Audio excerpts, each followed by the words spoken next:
Now, before we start this week's EMBN show, it's with great sadness that we bring you news of the death of professional mountain biker Jordie Lunn.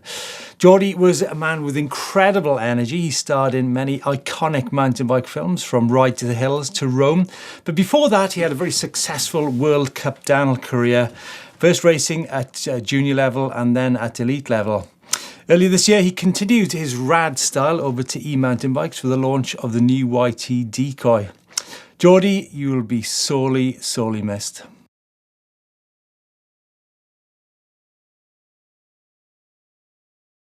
Well, it's been a busy week in the world of e-mountain bikes. We saw the launch of the new GT E-Force and, of course, that big news that there's going to be an E-Enduro World Series next year. And we're going to be talking to organiser Chris Ball a little later on in the show. Today, though, we're at the Roc D'Azur Festival.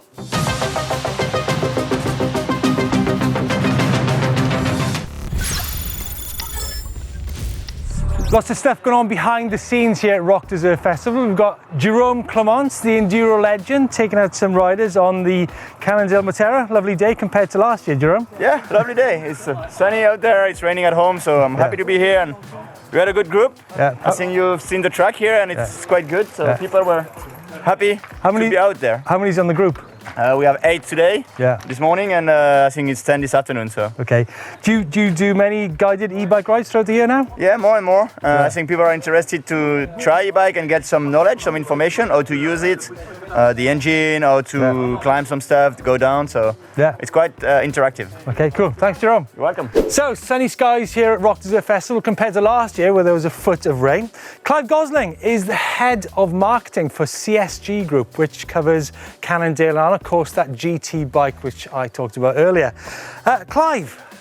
Hello, Steve. It's been crazy. Roc D'Azur Festival, Eurobike Festival, we're seeing a huge amount of takeover of e-mountain bikes. I have to say one thing though, don't you think you guys were a little bit late to the party with the new GT E-Force?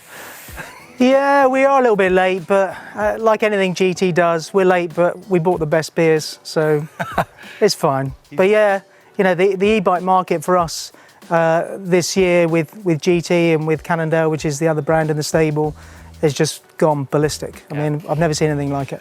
Just seen Jérôme Clément, enduro legend Jérôme Clément, taking out a big group of e-mountain bikers on a demo event. Now, there seems to be, like as in Eurobike, huge amount of people going out for test rides, and this seems to be a pattern on lots of these shows, right? I mean, Clive has actually been in the mountain bike industry for a long time, 1992? Well, technically, my great-grandfather opened the first family bike shop in 1908. So I've actually been... Yeah, 1908. So, and the business is still going today. It's my uncle's shop in London, Edwards of Camberwell. Yeah. So I left school and went to work in the family bike shop, and then, you know, from the family bike shop, ended up working for brands, and just worked your way up through the industry. And I've only ever worked outside the bike industry for 6 months of my whole working life. So going back to what I started off with in terms of these, people doing demo events, that didn't used to take place so much in the past with mountain bikes, did it? Or am I forgetting it? No, I've stood in muddy fields doing demos back in the 90s. So people always want to go and try new bikes. You know, sometimes they want to try a new bike because they just want to go and ride something. You know, it's almost like a day out. You go to a demo day and you ride lots of bikes that you have no intention of buying. It's just like an experience. But a lot of guys now, especially with e-bikes, they're super e-curious and they want to try it out. If you're going to spend, 3, 4, 5 grand on a bike, you want to go and ride it. Would you recommend? I certainly would recommend, if you're going to buy your first e-mountain bike, a festival such as Roc D'Azur or Eurobike. It's a great place to go and try all the bikes, right? Certainly. In the UK, we've got events like the Malverns, which is sponsored by GT. Yeah. This year it didn't happen because of the adverse weather, but last year it was actually the biggest demo event in the UK. Yeah. So if you want to come along and try, 10, 20 different brands back to back in a really nice environment, then I suggest getting along to a festival, take some ID, and go and have a great time riding bikes. Yeah, totally. Now, interesting, we did a story on the GT E-Force on the weekend. Martin Maes. Now, Martin Maes is also an enduro legend like Jérôme Clément. He also has won a World Cup downhill race on that suspension design. quite interesting to see him doing a bit of e-bike in his spare time as well, right? Yeah, sure. It was an eye-opener for me this week coming out here and listening to you talking to Martin. You know, I didn't know that he used an e-bike for training, didn't realise that he did motorcycle trials, and he really saw a great transition across the 3 different platforms. You know, I presumed that he was here just to support the launch of the bike. I didn't realise he was really into e-bikes. But as he said, he uses an e-bike to train, to ride at a lower heart rate, you know, so it's all part of a training plan. So, you know, these e-bikes are for everyone, especially e-mountain bikes. Yeah. They're not for the old, the sick and the weak. They're the people that want to ride longer, ride harder, ride faster, like Martin, want to do it as part of a conditioning program for training. And of course, he's talked about riding in that E-Enduro World Series, which I mentioned earlier. Earlier in the week, I actually got a chance to catch up with Chris Ball, who's one of the founders, one of the organisers of the E-Enduro World Series. Chris, it seems like only yesterday that the Enduro World Series was launched in Punta Ala in Italy. It was 2013. I think back then I covered the event on an e-bike. It was actually an e-bike, not an e-mountain bike, but things have changed dramatically in the last 7 years. There's a real hunger for racing, it seems then, right? There is, and you know, as was shown with modern enduro bikes, racing just drives so much development. I think there's a lot of genuine excitement as to where this can go. Yeah. So, obviously, people are very familiar with the Enduro World Series. Is the E-Enduro World Series going to be of a similar format? Is it going to be largely gravity-oriented, or are we going to bring some climbs into it? Give us a taste of what lies ahead. I think the first thing that we need to clarify is it's not a category of the Enduro World Series. This is a whole new series. It's going to be new courses designed for making the best e-bikes can be. Right. So yeah, it's going to use everything that we've learned from the Enduro World Series in the last 7 seasons.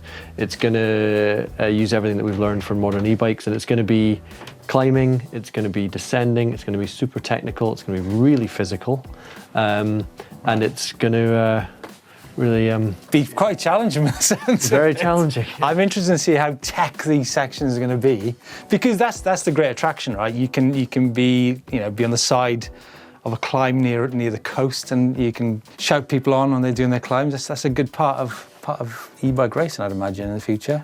It is. The really important thing is that we're actually going to bring the liaison stage, which is the bit between the finish of each special stage, into the race. So whereas on a normal bike we'll use shuttles or chairlifts or climbs to move people to the top, with the e-bike racing we're going to make the times far tighter on those sections. We're going to bring far more single track into it, so the whole experience, the whole loop is going to be really quite intense. So it's probably going to be far less road climbing then on an EWS.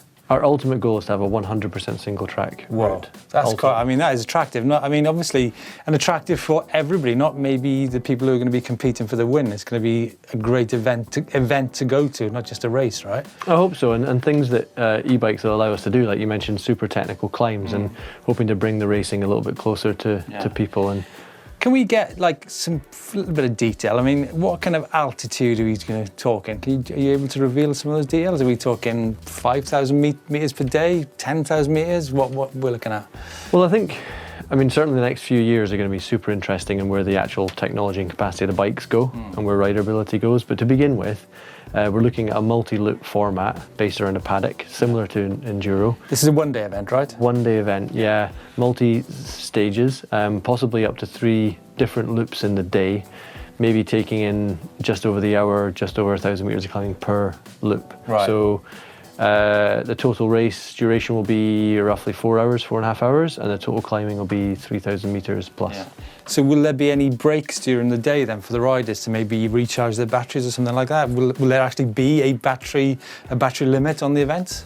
No. The way we see it is that you don't, although battery power and the use of batteries is super interesting, from a racing perspective, we just want to go kind of as quick and exciting as possible. It's not a race on who's got the best MPG. So there'll be a break after each loop, probably around the 40-minute mark, in order to change batteries or recharge what you have. And we'll see over the next few years where that develops in terms of where fast charging goes and everything. I saw in the press release that you'll be keeping a close eye on the motors and people tampering with their motors. How does that actually work out in practice? There's two parts to that. First one is the actual format of the racing. So the part that we're timing, the part that's the race, just like an enduro race at the moment, like an EWS, is the special stages. By making them super technical, either up or down, the aim is not to really rely on motor power in the timed stages. Right. So at a foundation level, the format should hopefully cut out the vast majority of any form of cheating. Yeah. And in the test event we had illegal and legal bikes purposefully, and the race was dominated by the best riders on often legal bikes. Yeah. On top of that, though, because you can't rely just on the format, we have been working on a sort of black box, if you will, to monitor how the battery and the motor are working and when. Right. And we can't say much more about that at the moment, but it's been in I'm sure it for a will be while. revealed over the next few months, right? Months and years. One final thing we talked about was the difference between what a 50 kilo rider can do and what a 100 kilo rider can do. Now, a 50 kilo rider can probably get about 10,000 feet on one charge on a 700 watt-hour battery, and someone who's, say, 100 kilos can probably get half that on one battery. Will the events be tailored to riding in eco mode or sort of turbo mode? I guess ultimately it all comes down to the fittest always rides to the top, right? The fittest and the best do always ride to the top. The loops that we'll be building will allow you to ride in the sort of higher power output modes for more speed. Right? Yeah, this is a race environment that we're thinking of it. So ultimately, the duration of the battery shouldn't matter too much, but cycling is a power to weight ratio sport. Absolutely. Road cycling, climbing, king of the mountains, cycling is power to weight ratio sport. Have you got an e-bike, Chris? I do. How much do you weigh? More now than did at the start of the summer. I'm probably just low 80 kilos-ish. The other question, you've ridden everything. You've done enduro racing, you've done World Cup downhill racing. Do you enjoy riding e-bikes? I do, yeah. It's a very different experience. I actually find it really, really intense. And I found it really interesting as to where you go with it. It's funny that all these pro cross-country races are moving over to be ambassadors of e-bikes, isn't it? And we'll see a lot of enduro and downhill guys, I think, in the future too. Yeah, great. Thanks for joining us on the EMBN. When's the first round again? We're mid-July, 17th, 18th of July in Valberg, famous French venue, and then we follow up in Zermatt and finale at the end of the year. When do the entries go online? Good question. Keep an eye out, because Enduro EWS next year is going to be kicking off, I can tell you. Thanks, Chris. Thanks, Steve. 10 times world downhill champion Nico Vouilloz. Nico, some big news last week, the introduction of the EWS. Now, I want to cast your mind back. It was only 2013 that there was the first EWS at Puntrala, right? And here we are, 6 years later, and we've got an e-bike series. Could you ever have thought that would happen? Yeah, hard to think about such a time earlier, but of course we were expecting something, and I want to say finally something with a good format happen, and I'm really looking forward to see what we'll get, even if we already know. And for sure the big line with 2 battery per day, time to recharge in between loops, 1,200 up max, really technical climb up, so we will get tired, and at the end of the day, two days of racing hopefully, so 4,500 per weeks. It will be really, it's exactly what we are looking for. So does that mean to say that Nico Vouilloz is going to be racing EWS next year? Yeah. No, it's something. I already raced e-bike event this year with the West, with some races in France. We've got a good one in Porte du Mercantour in the same kind of format that the future WSE. So of course it's something I like. I like to play with my bike, you know. I like to try to climb difficult and play in uphill and try to climb as fast as possible. And I also like to go down as fast as possible with my e-bike. So yeah, I think, but for sure I will be there. Try to have a good pace, of course, enjoy it. And see how it goes, and of course train for that, because 4 days of racing, even if it's an e-bike with such amount of technical things, if you are not prepared, it will be super hard.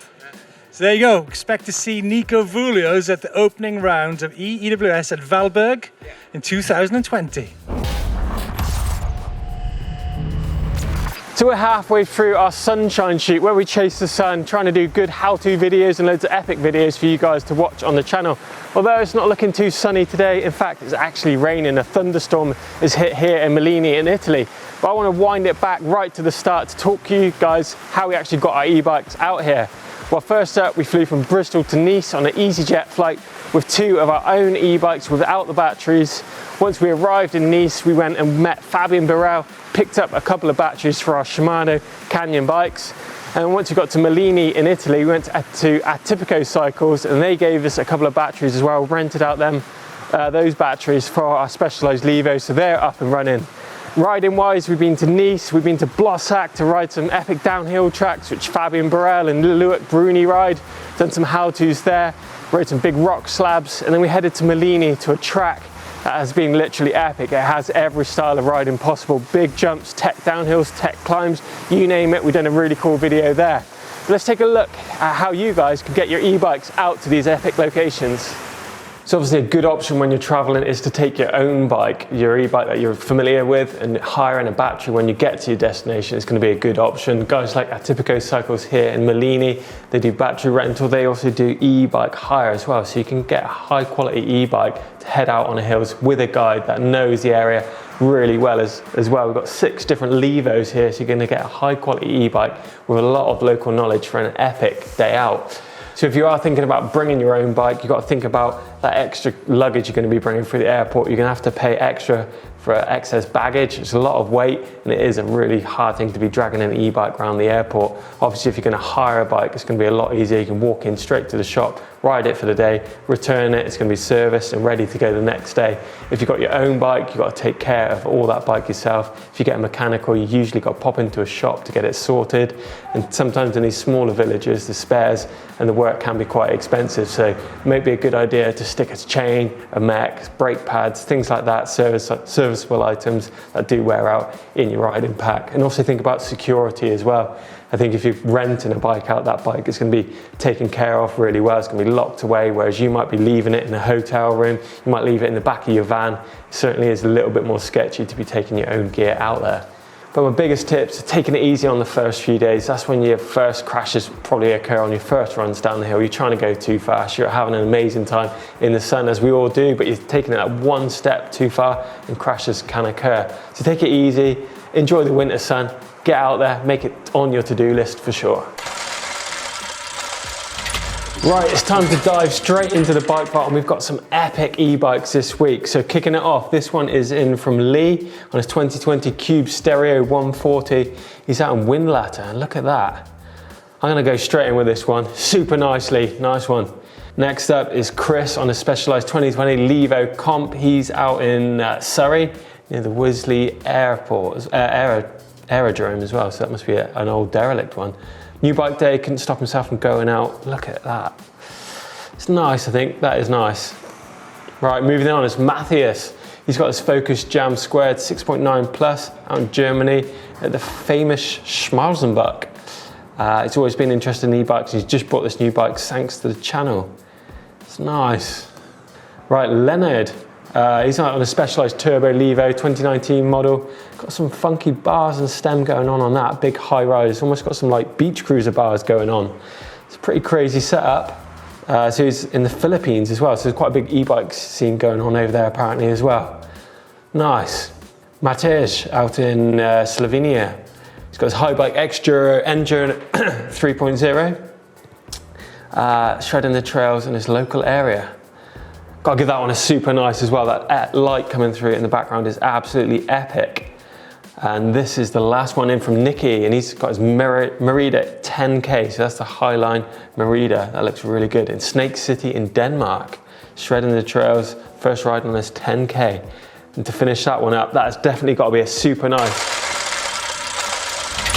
Don't forget, if you want to see your bikes getting into the bike vault, send us them via the upload service. Details are down below. And it could be you getting a super nice on next week's show. But that's it for this week's show, I'm afraid. Don't forget, if you want to get involved, drop some comments in the box below. Give us a thumbs up if you enjoyed it. Don't forget to click the globe in the middle to subscribe to EMBN. And whilst you're there, hit the notification bell to get a notification every time we upload here on EMBN to make sure you're not missing out.